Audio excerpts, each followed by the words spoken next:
On peut y aller. Bonjour Alain, bonjour messieurs. Bienvenue au restaurant Passion et Gourmandise. Le maître d'hôtel m'a dit que vous avez fait part du menu, donc, et que vous avez besoin de conseils pour le vin. Donc je suis là pour ça. En même temps, je vais profiter à chaque fois pour peut-être vous parler du menu un peu plus en détail. Donc en mise en bouche, on commence avec un médaillon de homard, subtilement salin, accompagné d'un vaporeux de sucrine qui lui a des notes amères mais un amer très élégant. Une sucrine entière qui elle a des notes acidulées. Et c'est un plat, une mise en bouche dans son ensemble qui a une belle acidité et beaucoup de fraîcheur. C'est pourquoi sur une mise en bouche je partirai en Champagne. Je partirai sur un Champagne, un Champagne de la maison Agrapar, qui est un vigneron qui est domicilié à Avise, sur une cuvée Avise, sur un extra brut, donc un blanc de blanc, donc 100% chardonnay de la Côte des Blancs. Donc où on a un vin avec une belle acidité et beaucoup d'équilibre, où le chardonnay s'exprime très bien par des notes d'agrumes confits qui vont aller dans le sens de la fraîcheur et de l'expression de ce plat. Et on a une minéralité, une minéralité avec des amers très salins qui iront dans le sens et en harmonie avec le homard. Et le vin donc, extra brut, donc, qui a vraiment une belle acidité et qui saura vous mettre en bouche d'une très belle manière.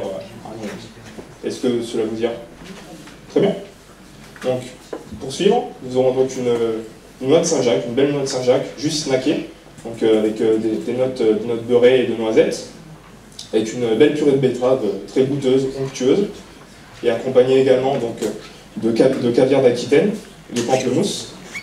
Donc, pour celui-ci, je partirai peut-être, je prendrai le parti pris de partir sur un vin avec beaucoup de générosité, de rondeur, sur un vin de la Côte de Beaune, sur l'appellation Puligny-Montrachet, de chez Jean-Marc Boyot, sur un millésime 2009.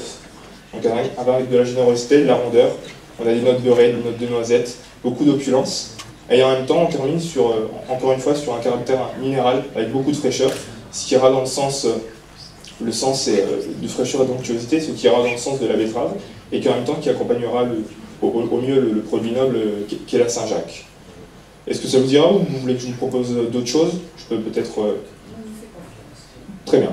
Donc pour suivre, vous aurez donc un pavé de bar, juste rôti, accompagné par-dessus, surmonté de lard de colonnata, quelque chose de très goûteux, accompagné donc de légumes croquants, du nage acidulé, qui est un fumet de poisson, avec de l'huile d'olive vierge et du yuzu, qui est un agrume légèrement amer, et une feuille de menthe qui, ici en infusion, et qui vient donner de subtiles saveurs. C'est pour ça que je partirai sur un vin, comme c'est un plat aromatique, sur un vin aromatique également. J'irai dans la vallée du Rhône, sur l'appellation Saint-Péret, donc une cuvée Anne-Sophie Pic et Michel Chapoutier sur un millésime 2011, donc 100% Marsanne. Donc un vin où la Marsanne, on va dire, s'épanouit vraiment. On a vraiment des notes très herbacées, des notes de foin, des notes de tilleul, un petit peu en infusion, et également de l'opulence, du gras, ce qui ira apporter et s'harmoniser avec le bar et le lard. Et en même temps, comme on est sur un millésime jeune, de la fraîcheur, ce qui ira encore une fois s'accompagnera très bien avec l'acidulé de la nage. Est-ce que ça vous dit? Très bien. Ensuite, on a un tonnelet de pommes de terre frites. Dedans, à l'intérieur, il y a donc une émulsion de pommes de terre, délicatement truffée. C'est un petit plat, mais avec beaucoup de puissance, beaucoup d'onctuosité. Pour ça, je vais prendre peut-être un accord un peu spécial. Je vais partir sur un vin rouge du sud-ouest, sur l'appellation Marcillac, sur le domaine du Cros, sur un millésime 2005. Donc le Marcillac, sur le cépage Fer-Sarvadou, va s'exprimer au mieux. On va avoir du fruit, beaucoup de fruits, mais très juteux, très ample, très rond, qui accompagnera vraiment le jeu de texture avec la purée. Et en même temps, comme on est sur un millésime 2005, donc on est déjà avec des notes légèrement évoluées, qui iront dans le sens de sous-bois et de la truffe. Et je pense que c'est vraiment un très bel accord qui, à mon goût, vraiment aussi bien avec le jeu des textures sur la purée, sur la frite, et en même temps avec la truffe, donc truffe de thé qui ressort vraiment beaucoup dans ce plat. Pour le duo de veau, donc vous avez un duo de veau, donc le carré et le riz, qui sont accompagnés d'un léger jus de corset de veau, une purée de champignons, des morilles et de la truffe blanche râpée. Donc c'est un plat très aromatique, très goûteux. Et pour ça, je vais proposer un coup de cœur, un de mes coups de cœur qu'on a à notre cave. Donc on part dans le vignoble du Valais de la Loire, sur l'appellation Sancerre, sur le village de Ménétrol, au domaine Giton. On a donc un Sancerre blanc de ce viticulteur sur un millésime 1983. Donc c'est un vin avec énormément de puissance, de complexité aromatique. On retrouve la torréfaction, le café, les notes de champignons et la truffe blanche au nez avec évidence. Et en bouche, c'est totalement différent. En bouche, c'est ample, c'est rond, c'est gras. Et on a des notes douces de coin et de mandarine confite qui viennent vraiment à s'accorder avec le riz de veau qui est légèrement laqué, qui a une sensation douce et sucrée. Et je pense que ça peut être un très bel accord.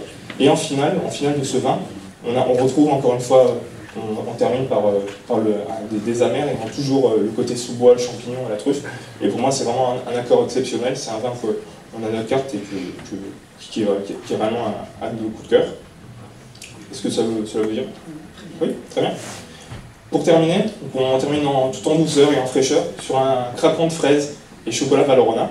Donc c'est un plat qui mêle en même temps la gourmandise et la douceur du chocolat, et en même temps le côté très frais et fruité de la fraise. Donc on a le craquant au milieu, donc à l'intérieur du craquant il y a une partie, un biscuit, et le chocolat coulant. Il y a un petit peu de pistache qui vient donner un petit peu de gourmandise, et on a de la fraise à l'intérieur, et sur le tour en chantilly, et de la fraise fraîche qui vient donner beaucoup de légèreté. C'est pourquoi je prends le parti pris de partir sur un vin tout naturel. Je vais dans le sud-ouest, à côté de l'appellation Madiran, mais au domaine d'Aïdi, sur un vin qui s'appelle Maïdi. Donc c'est un vin tout naturel élaboré à partir de Tana, sur un millésime jeune.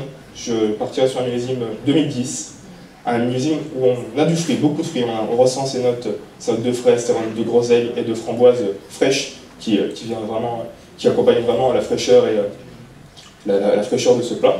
Et en même temps, c'est un vin muté, donc avec de la puissance, un vin suave, et qui ira vraiment s'entremêler et donner de la légèreté, encore plus de légèreté à ce plat, et s'accordera très bien avec le chocolat, car le Tanat est un cépage à la fois puissant et des fois peut-être un peu rustique, mais sur un vin doux naturel, ça donne le côté alcooleux donne vraiment de la légèreté, et on a quelque chose de très très agréable et à la fois gourmand.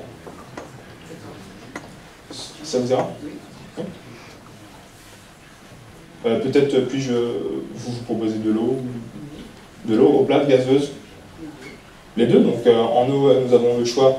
On a l'Évian qui vient de la célèbre source de Cachat. Autrement, je peux vous proposer une eau des Vosges, la Vitelle. En eau plate, en eau gazeuse, excusez-moi, on a la Châteldon, qui est donc de la source de Sergental.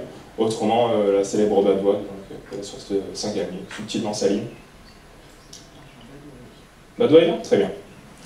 Peut-être café à la fin du repas. De toute façon, je repasserai d'ici la fin du repas. Je vous accompagnerai au salon, on vous présentera donc le chariot digestif. On a quelques belles choses sur des armagnacs, des cognacs, quelques beaux calvados du Pays d'Auge, et quelques mares du Bugey, mares de Bourgogne, et drapés, de quelque chose de sympathique. Très. Actually, I'm a champagne lover, and yesterday I heard about special